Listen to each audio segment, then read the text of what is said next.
What's up people of the world? This is Big Steve, Pinoy Cowboy. Ang cowboy na mahilig mag-exercise pero tamad pumunta sa gym. Anyway, stand by guys.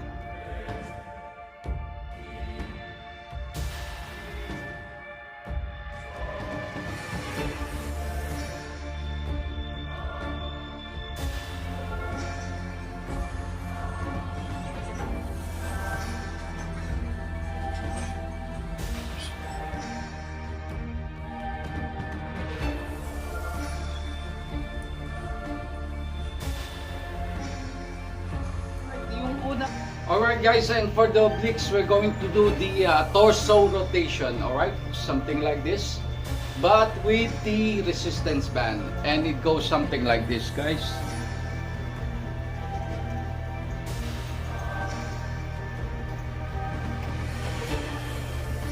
Torso rotation. Yeah boy. The same thing, you're going to do this set for 3 to 4 set guys, and 10 to 12 repetition. And please don't forget after set na magpahinga kayo at least 30 seconds guys, no? Torso rotation. Okay. And of course we're going to do the other side as well.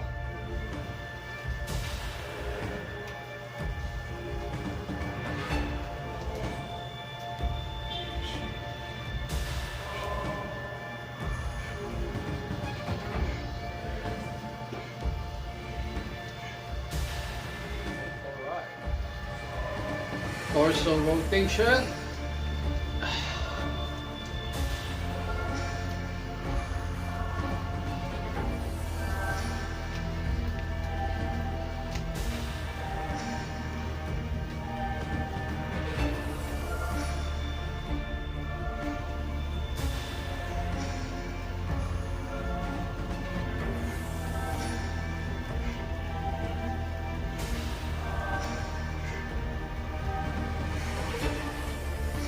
Second oblique exercise natin is wood chopper, and it goes something like this.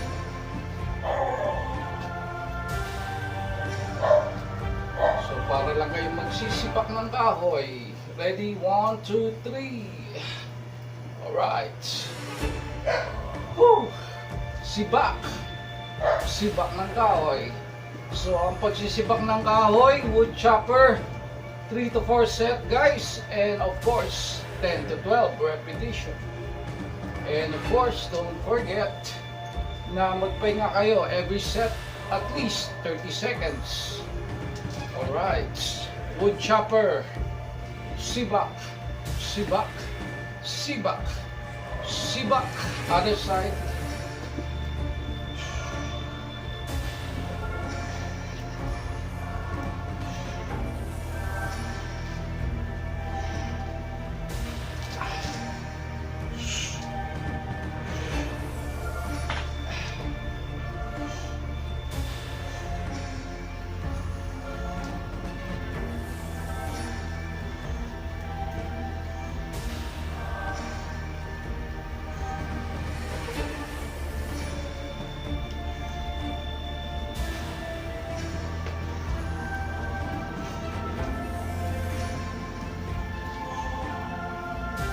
Alright, final exercise natin para sa oblique, yung overhead side bend. Alright, let's do this.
Other side.